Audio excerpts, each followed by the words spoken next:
or if they wanted to go into that very popular Void Spirit, it is available. Instead, however, they do go for that extremely popular position 5 Keeper of the Light. It's a solid pick to start up your draft. You know, you're not going to be locked into any sort of strat with just that pick. It gives you some pretty decent laning presence, really disruptive in team fights, and can just buy a lot of space for your cores. Counter push a wave as well in case T1 does go for a push-heavy lineup. You have a way of mitigating that with this Keeper of the Light. It isn't the best in terms of lockdown and control. You're probably going to want something to follow up that can kind of cover for that weakness, but I think that's perfectly fine. Still a lot of value in that sort. Although T1 does dip into the Mars that we have seen a lot coming out a lot more often, and that is certainly here that you can build around quite nicely. Of course, Arena's a great tool to have, just really tanky with his Bulwark, a lot of utility, and wave clear with his kit. So I do like that Mars opener. I think one of my favorite combinations with that is the Snapfire. If T1 does want to go into that, it's going to be really potent in those team fights as well. Certainly will be, and I'm going to say, John, I'm kind of waiting for the next patch for this darn hero to get nerfed. But, you know, another combination you can have with the Mars, of course, is the Phoenix. Plenty of magic damage to be thrown out, and of course, having the Arena of Blood up basically secures the egg. However, TNC had the Coddle, Bristleback was available, so why not just take it? It's just that solid combination coming out here. A lot of quilt sprays to be spammed out in that lane if they do run these two together, which more than likely they will. This is just the standard combination you see. Gonna be interesting to see how much pressure you can apply in that safe laner. If you do miss out on the first few stacks of cold spray and you don't manage to apply that pressure, you can have a bit of a rough time playing recovery there. Otherwise, it should be a very potent dual lane to go up into. T1, as you mentioned, with the Phoenix pick, just a lot more durability coming out there. We have seen that combination with the Mars so many times before, and a good egg placement outside of that arena can really turn those fights. So T1 going to be playing around the cooldowns of that arena and the egg as the game goes on. You'd want to really maximize those spells, force out fights on TNC every single you have, and really start to bring it down onto TNC. Of course, that Bristleback might make it a bit hard. I think in this case you will be looking for mitigate some of that durability that the hero does have, but Phoenix can kind of deal with that just fine with his man. Sure. I guess the one nice thing about the Bristleback as well, though, like up against that Phoenix, is you don't really care too much about the attack slow from those Fire Spirits, right? Because any other position 1, if it is being run as a pos 1, would kind of struggle to get any CS going because that attack speed slow from the Fire Spirits, but Bristleback has his Cool Spray. So you have multiple ways of really securing those CS. Definitely. It's not going to be a major factor for that Bristle. If that is the laning match, you're going to be getting a lot more out of that lane than the Phoenix should be allowing, but TNC down to that matchup. Do pick up the Pugna next, so they've got a really solid way of getting push out now for T1. Mitigating the presence of that Keeper of the Light and the Bristleback. Neither of these heroes enjoy casting into that Nether Ward.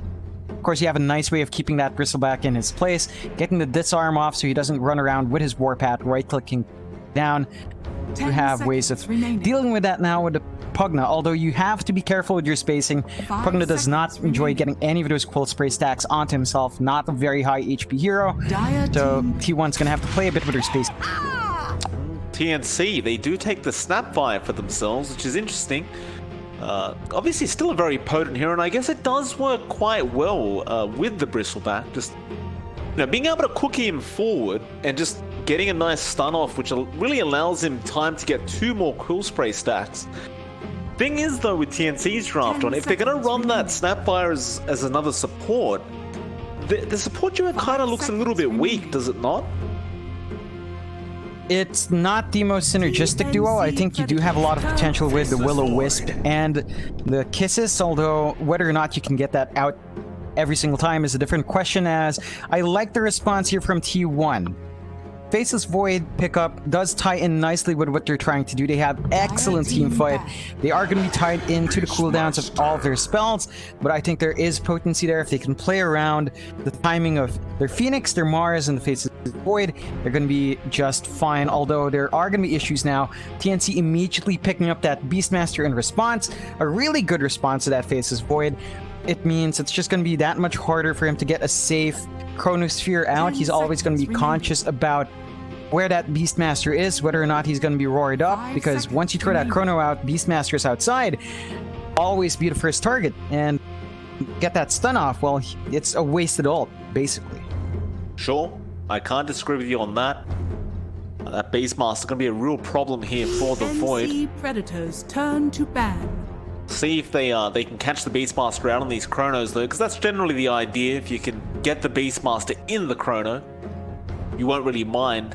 That being said though, like even if the Primal Roar does kind of stun the Void and waste the Chrono, you still have the potential for the Phoenix Egg to drop after the Chrono anyway, and still get a decent stun duration off, right? So it's not all bad if the Primal Roar comes out. Like as long as you've got that egg going on in the back, you've still got time to get some damage dished out after the stun duration on the Void's over.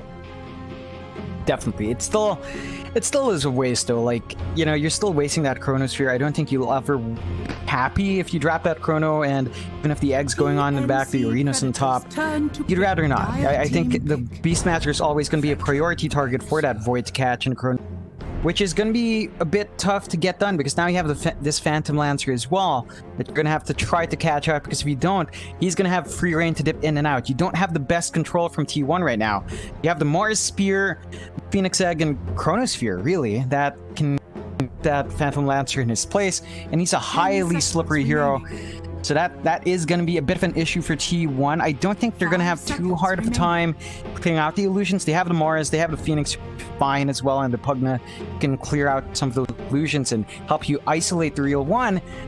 It's just a control. It doesn't look like they have enough control to keep that Phantom in place. You have the Pugna to decrypt and disarm him. You can isolate him, but even then I don't think he's going to be your primary target for that. You're going to be going for the Bristleback, as you mentioned, because he can right click pretty hard as well. T1 now, one final pick. They really need a way to try and deal with this PL. You've got wave clear, but it's not really the greatest wave clear in the world. You've really only got a Pugna there to try and deal with the PL in these matchups. They do still have one more mid-core pickup for themselves, and I can only wonder what would really be effective here. The Shrek. All right. I mean, it's not so often we see the Leshrac mid, but I suppose it is one decent answer to the PL. Just being able to pulse over those illusions down also works well with the Void, so kind of all makes sense. Yeah, it ties in nicely with T1's draft. They will really have to play around Miracle's Chronosphere. That's going to be the key timing. We talk about that every single time the Void's there. Chronosphere has to be expended every time it's up. If you don't manage to maximize that, you're losing out on your wave really getting bigger, on your wave really widening that gap. So they're going to need to apply that pressure as soon as Miracle hits 6, along with Jokam and Forev. If they don't, then TNC is going to have a lot of opportunities to play around however they want. The Leshrac core, as you mentioned, isn't the most common in the world. I think you can fit it in here. You can definitely make it work out quite well. You would want to be able to keep that Phantom Lancer down though, so you will have to play aggressive, because there's a weird timing here. Early on, the Leshrac can just burn through that PL. PL has that Diffusal Blade plus something to help him tank up. You can still burn him somewhat, but the moment he closes the gap with you and burns down your mana, Leshrac is not going to fall once he's out of that mana pool. So you have a bit of a tight window. You have to keep Gabby down. You can't allow him to escalate fast, because if he does take over, well, the Leshrac, it's going to be harder for him to deal that damage out. I agree. See how it all does pan out as the first game between TNC Predator and T1 is just about to begin. And see the beautiful Arnold Bristleback and even more beautiful Phoenix being played by Jokam. I get very jealous of people that have those nice Phoenix cosmetics, John. So I don't have them. Really? Prepare Like, for I battle. swear one of them was you know, just an immortal that get from the chest. Don't tell me you didn't spend on the immortal. Oh. No, I didn't actually. I really didn't. Ashamed to admit it. Call yourself a... True. We'll see how Jokan can perform. Of course, this hero has been so powerful in this meta. It's just good in every single stage of the game, right? Like, early game, you destroy the lane. Mid game, Egg destroys, Sunray destroys, Fire Spirits just do so much damage. Later on in the game, especially once you pass that level 15 mark, you've got those great 15 talents, but more importantly, the plus 35 Fire Spirit DPS. And in conjunction with the Sunray, you can really burn down this Bristleback quite fast. It's gonna be, again, a massive issue for TNC if they don't make that in check. Get a good start for themselves. They need to ensure that Armel, at the very least, farms up one of his tanking items. I think in this case, he'll be looking at a fast hood into a pipe, hopefully to mitigate that magic damage coming out from T1. They have the Lash, they have the Pugna, they have the Phoenix. That's going to be the main he has to block out. Anyway, I think if he gets a timing that we tend to see, let's say at 10 to 12 minutes for a pipe, maybe 13 to 14 at best, he's going to be in a position where he can tank true, but it's not going to be the easiest time to find that farm. 30 seconds to battle. KP gonna take a very early outpost. Pretty standard stuff here, trying to already get a little bit of control up at this top jungle spot. We've actually placed Forev on the Mars off the top lane, understanding that KP's probably going to be there on the Beastmaster, and you can't really blame him for that, right? Because the Void will definitely not enjoy going up against the double balls of KP. Definitely not. It's not a fun lane for any core to play against. This is preferable for T1, just tossing their Morris up there. It's not like he's going to do anything in particular against Gabby. You can still apply some decent pressure with Paulson up against that Phantom Lancer anyway, so I can see this working out fine for T1. We'll have to watch out for, I suppose, down the line for March, trying to push out that wave. He hasn't committed to what he wants at level 1 just yet. Could still go for that Illuminate level 1 if he wants the damage. Does go with the Chakra instead. Gonna be a bit harder to drain out Gabby's initial mana.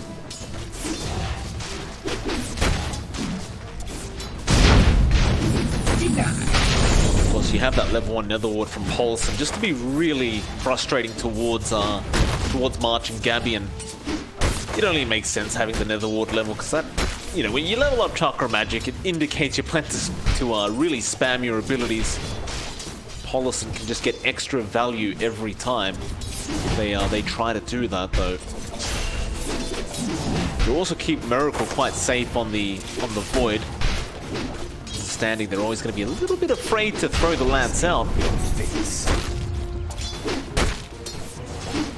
Shouldn't have time down a bot, but we'll have a quick look at mid. In your dream, I would argue John is going to have a much rougher time. Up against the Bristleback, he can't really get close for the Edict.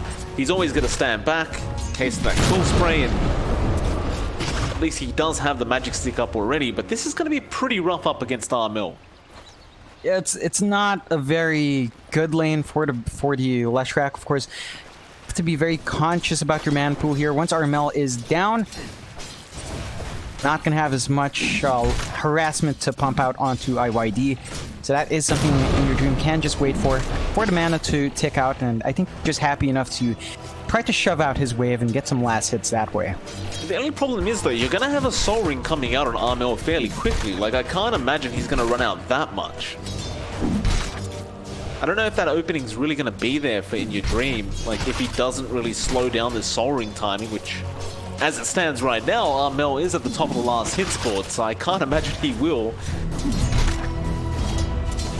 He does have a Mango available just in case he does run out of mana early on. So we'll have a quick look at top. Tim's going to be there on the Snapfire. Forev is there on the Mars, of course, and he'll be up against KP. will have the support of his Phoenix Jokam in the laning stage. Jokam unfortunately missing all his fire spirits onto Tims, who's dodging very nicely. Does get the last one.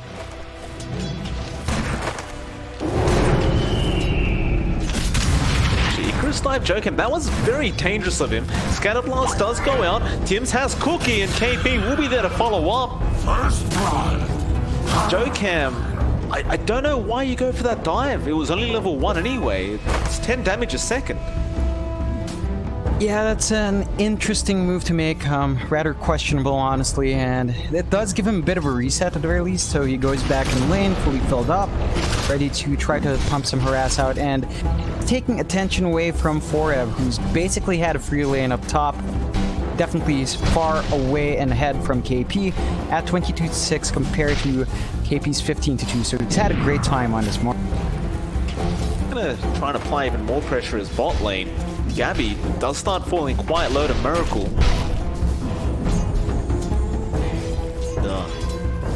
You know, I'm gonna say, John, Gabby's not having a good time at all. Like, Miracle has the lane completely to himself right now. To be fair, the Pugner, Polison, he's left the lane. He's making his way back now with an Invis room. Gabby will get a salve, I believe, off March. Try and keep himself up. The harassment really has been dished out quite heavily from this Void and Pugner. Definitely. That's one of the things, again, with the PL plus pretty much any support, although Kotl in particular is just not a great match. You can't really match up with that aggression, and Kotl isn't really a defensive hero. He has Blinding Light, but Pulse can just go in and Nether Blast.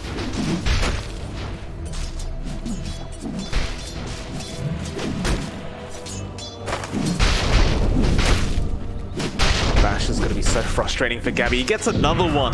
Miracle hoping for some more luck here. Gabby playing with fire by turning around. It'll be alright. But you can see this Void constantly looking out for that attempt, and he gets another. Gabby forced the doppelganger now, not feeling safe at all. The Void can be a little bit ridiculous if you are a very, very lucky person. In fact, they may go for a dive, but no, it's a bit too early.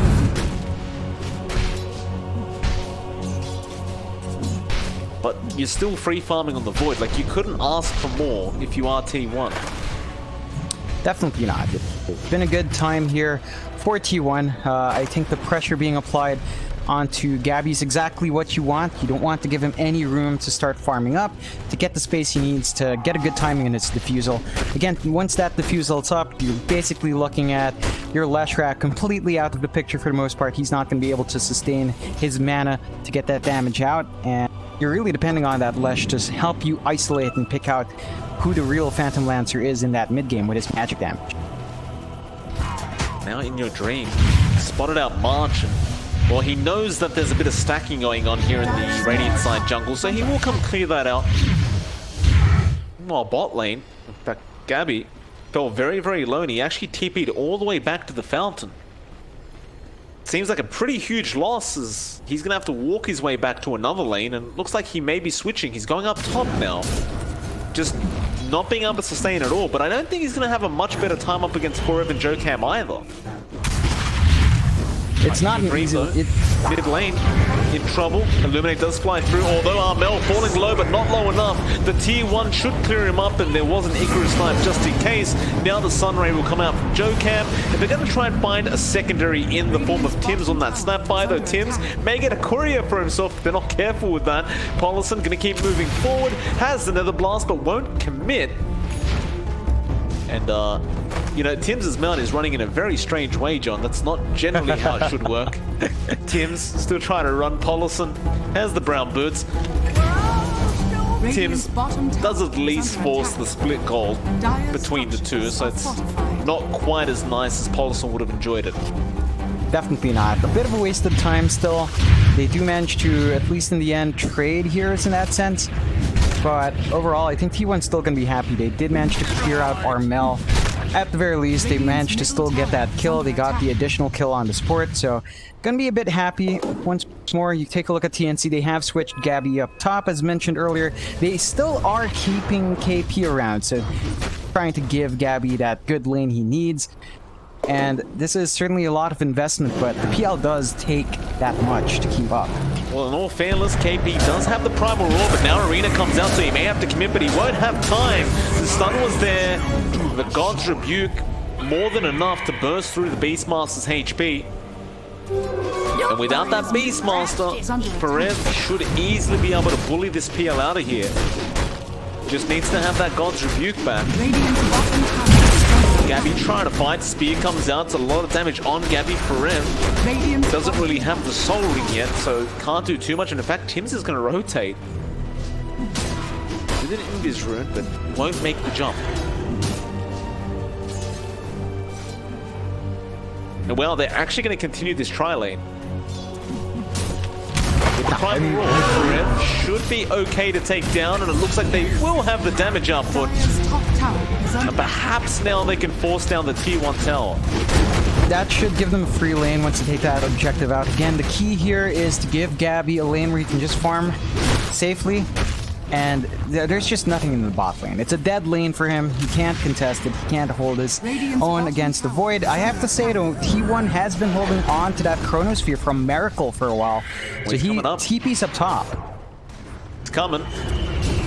And he took the T1 bot tower, in all fairness, so he probably just felt like he could do that, although Miracle now moving forward, he sees Gabby, he also caught Tim's. That's a huge chrono very early on, and they'll find two massive pickups on the side of T1. In fact, In Your Dream's not done. The time dilation slowing down KB. In Your Dream taking a lot of T1 tower damage. Can he connect with the Split Earth? Not quite, so I think it's about time they leave, although what a spear coming up for Rev. He got the arena down as well, KB. He misses the God's Rebuke. It will not matter. He does pick up the kill, but now look at these rotations. Ferev is in a lot of trouble. He needs to get out, but while they're there, they will clear out the jungle stacks that were available. So while you still do take down the Mars, you clear out their jungle, you take their stacks. T1, they must be very, very happy with this. Definitely. That was one of the best first Chronos we've seen so far, and Miracle just delivered. Two big heroes caught out there. They get the kill onto Gabby. The one hero that you really don't want to lose at this point in the game is taken out, and that is spectacular from T1. They managed to get the egg up in Jokam as well, so they've got another tool in case they want to keep going, although they would probably wait for the Chronosphere before they extend that. But the tools are starting to come together for T1, and TNC has to be really careful about clumping up. They cannot commit to big 5v5 fights yet. They can play the pickoff game with KP, try to isolate heroes, try to get solo pickoffs. I think Miracle is going to be a prime target. He's always in that bot lane. They've got decent warding around that area. They should be able to punish that Faceless Void, but they're just not looking to do that just yet.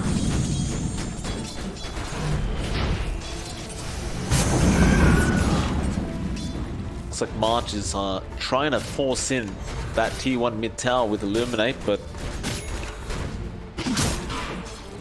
too effective as you do have a partner on the other side. Now Tim's does get a nice, or gets speared up by Ferev. God's Rebuke is well going to come out. You do have the arena, but he doesn't want to commit it onto Armel. Armel, the one saving grace right now for TNC. Really farming up very nicely at 4.8k, although Primal Roar, In Your Dream being caught out in his own jungle, and he will go down. Some great setup from KP. Under attack. Radiant structures are Yeah, a good pickoff to find. Definitely one of the bigger heroes you could clean up there from T1. TNC gonna just be happy with that. That's exactly how they should be playing. Playing around the Beastmaster Roar, finding those easy pickoffs they can get with that long stun, and taking the objective afterwards. This is what their lineup can excel at, and it's what they should play around, especially while T1's not ready to expend their Chrono and Arena and Egg. So you should exploit that weakness, although I believe they might be going to counterfight now. Miracle has Chrono, he's thinking about it, he does commit it. Takes the Invis rune away though, Will-O-Wisp has been dropped, a March with the Blinding Light, now Egg to be dropped, but it doesn't really do anything. Not quite, in fact Ferev now could be in trouble as Armel looks to turn around. They will not. But that is two huge ultimates wasted from T1, and you know John, KP's Primal Roar is going to be back up in about 20 seconds. That is a bit concerning for T1. They've got a lot of a wider window for TNC to get their spells out. T1 has to really commit hard if they're going to go for something, and it felt like that was just a bit too hesitant. Miracle took way too long to get to the top lane with his TP, just played a bit too greedy, farming out that bot lane. If they were going to defend that tier 1, they should have done so earlier. They knew they were clumped up like half a minute earlier than that. They could have tried to set up while the position was better. Instead, they had to throw out the Chronosphere onto Armel, not the ideal target. The Bristleback is tanky now. He does have his Vanguard up to mitigate the physical damage coming out. They're going to need a lot more magical damage to really put a dent in him, and IYD is just not quite set up to pump that damage safely yet. So there is a moment here where Armel should be able to just really stand his ground, not worrying about the output on T1 just yet. And that is definitely not the target you expend 2 big ults on. I think you'd really want to pick out definitely Gabby. Perhaps KP, although I think the supports would be a bigger target here. Tim's in particular can be annoying along with March. Just take out the potential for the Will-O-Wisp to turn stuff around, take the potential out for the Mortimer's Kisses, and T1's going to be happy to clean up afterwards. Now the bot tier 2 being forced in by In Your Dream and Miracle. They do back off. Radiant's middle tower is under attack. Dire's top tower is under attack.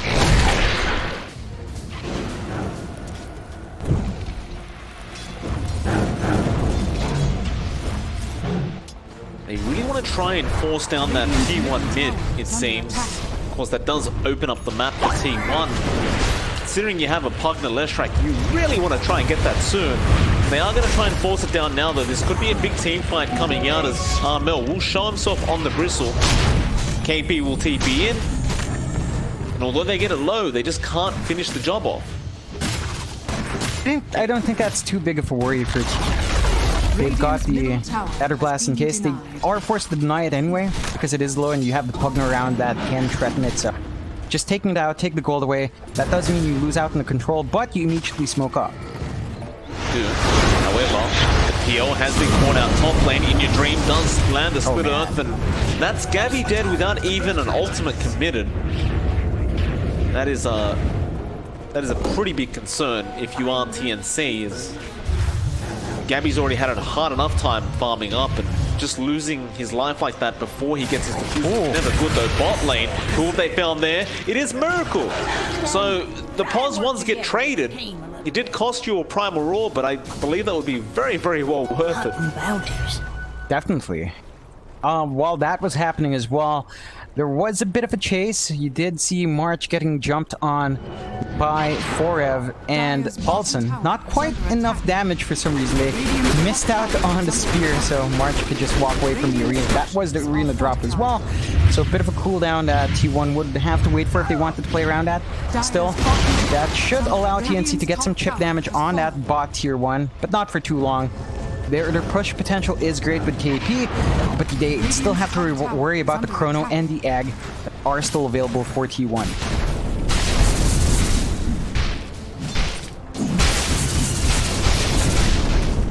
Radiant's top tower is under attack.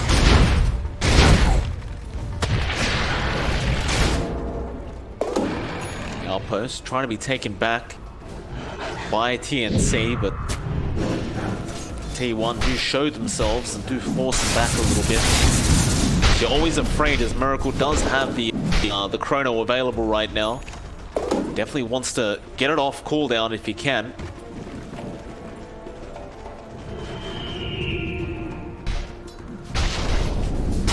Still T1, although they have lost a couple small engagements, are sitting in the lead at about 2k net worth. Been in the lead pretty much the whole time as well. They really haven't let that go at all. And I guess with this draft, they can really just continue to force down towers. Like, there's not too much to be afraid of here from TNC. You've still got all your ultimates back up.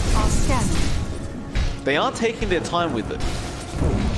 They definitely are, and this is giving Gabby room to play some catch-up for him. Does have his defusal up and running, so if he can close the gap with the Leshrac, he can basically burn down his mana and take away a lot of the magic damage tier 1 is relying on.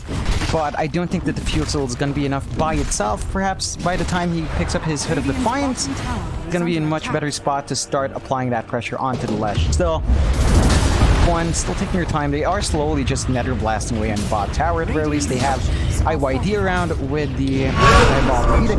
Oh, Chrono gonna catch two of them. KP, he walked into it just at the end as he was primal roaring. Still, the primal roar will be enough to stop them from killing off Tims, and now they look to turn it. But there's a Sunray Arena actually catching two, but somehow the Beastmaster actually gets out of there. Just kind of squeezed his way between the lines, and with that, Paulison does go down to Gabby. But Gabby, he goes way too far forward and loses his own life. Now Armel trying to find more trades, but they will not get in your dream. Instead, they may have to settle for forever, or will they just TP down in front of them? They just don't have a way to cancel it. Yeah, that is definitely an issue of this draft. Again, they don't have the best stuns. They have Cookie, they have Roar. That's really it for the interrupts. So by the time you expend both of those, or if you lose your Snapfire, you have no way of stopping that engagement. Now, you did see issues there from T1, right? Like TNC managed to get the Roar off, and suddenly that Chronosphere is not as clean as you'd expect. They are forced to grab basically just one kill from that Chrono. You did see Gabby fall in the end, but that was because he was playing aggressively from behind, trying to clean up. Again, that defusal doesn't give him quite enough to stand in the middle of all that damage coming out. Good damage for himself, but doesn't make him any tankier. Still, TNC gonna try to take this time to clear out that Roche. They are. Keeper of the Light, though, gonna get melted. March, he was trying to take the outpost, and now they'll know that Roshan's going on for him. Gets another nice arena, but they've only got Armel in there, and that's not the target you really want to go after. Sunray will melt him a little bit, but not enough to force Armel back. He'll just heal through it. Now they look to re-engage as Primal Roar will be there on the Pugner. Paulison. Looks like Paulison will just be left alone. And it's back to that outpost. They want to have one before that 20-minute mark. It looks like they will be able to secure it. The question is, can they actually finish this Roshan? Egg is up and running from T1. They're not going to have the Chrono, and doesn't look like T1's in position to contest. Oh, for it. Nice blink away. Oh, actually gets the Hatred as well. Very nice. Comes back in after Tims now, just trying to really distract them as Will-O-Wisp in the backlines. They're caught in your dream, but the egg is going down still. They have a little shredder, and that'll be enough for Armel to finish the egg off. And with that, you can certainly go back for that Roshan. KP already there, throwing the Hawk out to get vision. And that Roshan is certainly going the way of TNC. Yeah, that aggression from T1 to try to block out TNC. I mean, it looked like it was working. They did distract them out, but they lost their two heroes. They had to drop the egg as well. So that just means Aegis goes uncontested. Surprised Miracle didn't try to make anything happen with his Chrono. Didn't have it at the time, though. So now he does have it. KP does end up going down. March getting very low, does also die. He still holds on to the Chrono. He doesn't need it yet. Gabby falling, and now the Chrono comes out. He waited for another one to run in. They'll get the Aegis, but how do you deal with Armel? Well, in your dreams back, Split Earth will be there on the PL. They're just looking to melt Gabby down on Gabby. Doppelganger will be there, but in your dream is on his tail. They decrepify, they amp up the damage, and there's only one left. It'll be the Bristleback Armel, and you know what, John? When he's alone, he's a lot easier to deal with, and that's exactly what they do. Just a complete team wipe going away of T1. It looked a bit rough initially. You know, the patience from Miracle there when he already had his Chrono out and just opting to TP later instead of before the Roche fell looked a bit rough, but in the end they managed to make it work. TNC were feeling confident in trying to take that fight. They just got caught out. That was a really good Chronosphere coming out from Miracle, isolating one life of Gabby, and that was really enough. They managed to split the team up, find the pickoffs in while that was happening, and managed to give themselves a pretty good time. They didn't have to worry about too much on the second leg. March easily caught out. Forever is just all over the place. Wanting to bully March out. Just the arena for a low HP bottle. Why not? I mean, it's a low cooldown as well, right? 75 seconds. It's not that long. It's not that long. It is a bit of overkill. I believe March was already pretty darn low there. It's just for shoving it into March, letting them know it's still around. But now the pipe finally comes out onto KP, but TNC has just fallen so far behind. In fact, it's a 6k net worth lead for T1. There is no real signs of slowing down. I mean, you look at Gabby's farm on the PL. He's been forced to go into a Hood of Defiance, try and sustain all the magic damage that's coming out, but he really needs do it. anything yet. I think it'll help, because just the defusal alone wouldn't have done enough. Again, he really wants to eat through that backline, go to the Pugna, go to the Leshrac. He can't sustain himself in that back. Even if he has that damage, he can't burn them fast enough to tank through that damage. This Hood should allow him that leeway, more to work with in the backlines, and I think that might give TNC a way of dealing with all that damage coming out. Awesome. Just gonna TP out with Decrepify. Why not? They use the cookie. The KP forever. He has Arena up. He won't commit quite yet. Pretty much all alone, but you know, it really goes to show how confident the Mars is. He's in the mid lane. He has no idea how many Radiant heroes are there, and he just doesn't care. Forev is having a grand old time. He's really just hard to deal with. You'd expect to be able to say that about Armel, and you know, he is a tanky bristleback. He's got his Hood of Defiance and Vanguard, but it feels like it takes way too long for the bristleback to get that damage out, whereas Mars with his kit just has so much more control, so much more burst potential with God's Rebuke as well, that it's a lot more obnoxious, and you can certainly push it to a further limit than you could the bristleback.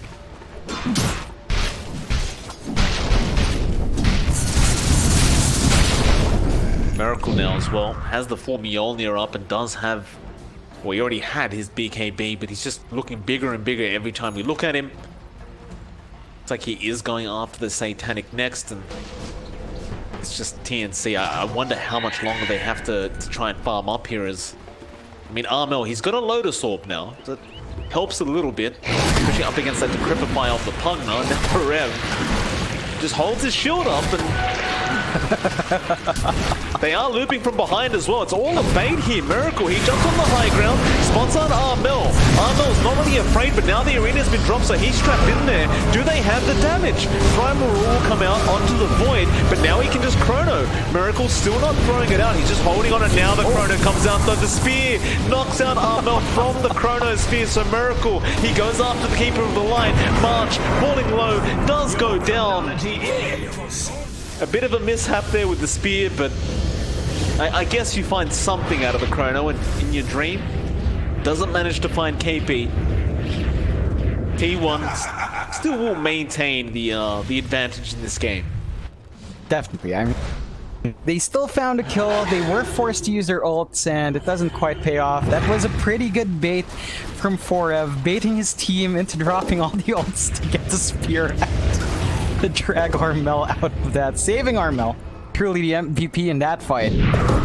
Managed to push that Bristle back out. Would have been a big blow for TNC if they did lose out on the Bristle still. Gonna be fairly happy with those results, although they're gonna try again. What? I mean, Armel is so far forward, all by himself. There's no towers for his team to TP to. He's been speared up, he's dead. I mean, I understand that if you're a Bristleback, you're tanky, but not against 5 heroes, you're not. Dire's bottom tower. This is going to be a massive opening for T1 to push onto the high ground. Going to be a very straightforward push. You've got the double damage on Miracle as well. So he's just going to lay it on. Too bad the creep wave's a bit too far behind. They're coming. Tower is under attack. Blinding Lion a bit early on as well. It's not like he was...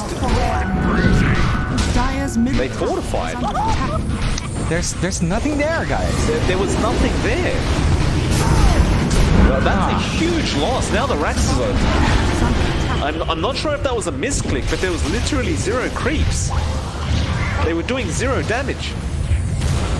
I guess maybe they just saw the double damage rune and didn't realize he wasn't doing anything yet. And now it's me back for Rev. He's gonna find the Beastmaster KP and they burst him down. And that's it. That's 1 Rax gone. The best they can do is split push with Gabby down the bot lane, but they've got to be careful not to lose any more. Luckily for TNC, Miracle, he did not have his Chrono available, so they couldn't die for anything further than that, but huge misplay coming out with that fortification. And look at T1, they're waiting. Armel, he can't sustain this damage that comes out in your dream. He gets a stun off. Look at him just melt. He doesn't survive a second. It's Forev now going after Tim's. The Will-O-Wisp will hold the rest of them back a little bit, but Tim's is just chasing him slowly but surely. Blinding Light will help a little bit, but I do mean a little bit. As Spear back for him, trying to go for March now. He really doesn't like the Keeper of the Light. Doesn't matter. They're gonna go mid. All of that was without Miracle around as well. So they've got the Chronosphere ready, they've got the Arena ready again, they've got the Egg ready. All the tools are there. Should be a straightforward push here. One. Yeah, I don't know how you fight into this now. Like, with a Chrono available, it just seems like there's no chance. You've got Primal Roar, but you're holding on to that for the Void when he does Chrono up.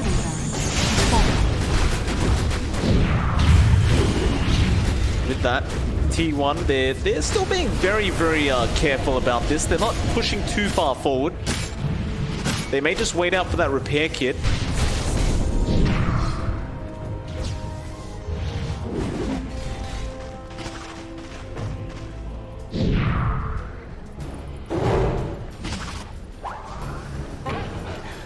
T1, excuse me, do move back, surprisingly enough. I guess they just weren't 100% confident. Like, there's no real reason to risk anything too fast.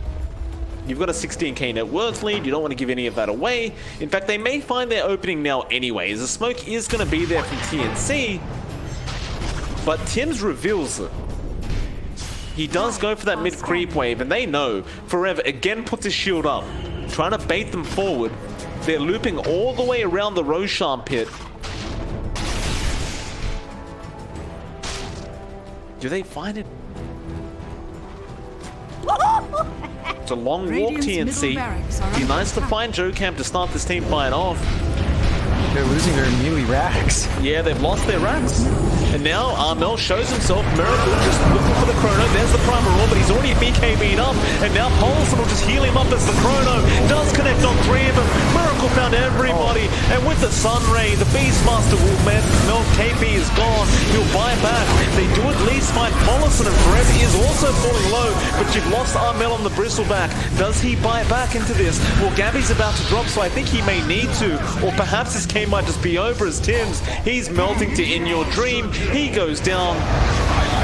This is looking really, really bad. I think TNC may just be done with this, though. No, they'll buy back on Armel. They'll try to defend that final lane of barracks, but Miracle, he doesn't even want it. He wants a tier 4 towers. In Your Dream, meanwhile, just wants to kill Markov. He'll TP right in front of the fountain, and he does get out.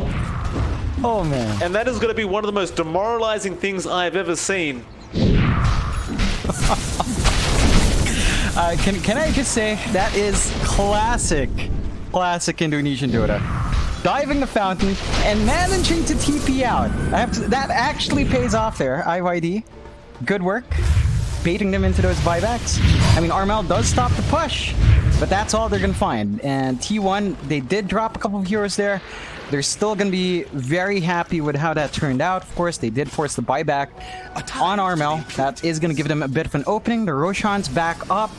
They don't have the Chrono or the Egg anytime soon, but they do have the position to apply onto that Rosh and just take it for themselves. No contestation coming out from TNC anytime soon. So that's going to be the Aegis and Cheese going the way of T1. And that just means you're going to have an even harder time keeping a lid on the aggression that the dark side has. Certainly looks pretty bad. It's the Roshan. Going to be taken.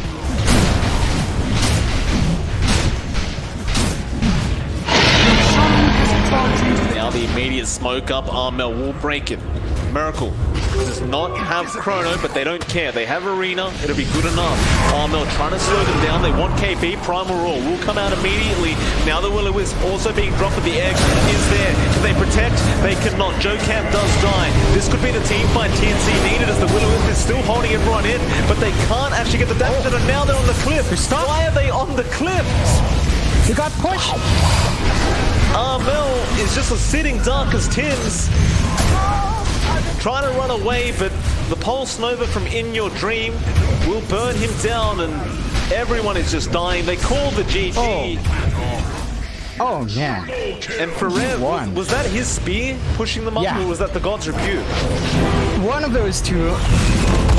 All up. I believe it's God's Rebuke, because if that was the spear, they should have connected and got stunned up. So they just that cliff at the end. I mean, it looked like a great will-o-wisp to prevent T1 from getting that fight, but their cores were isolated out from TNC's side. It just kind of fell apart, and that was a good showing at the end, but T1 does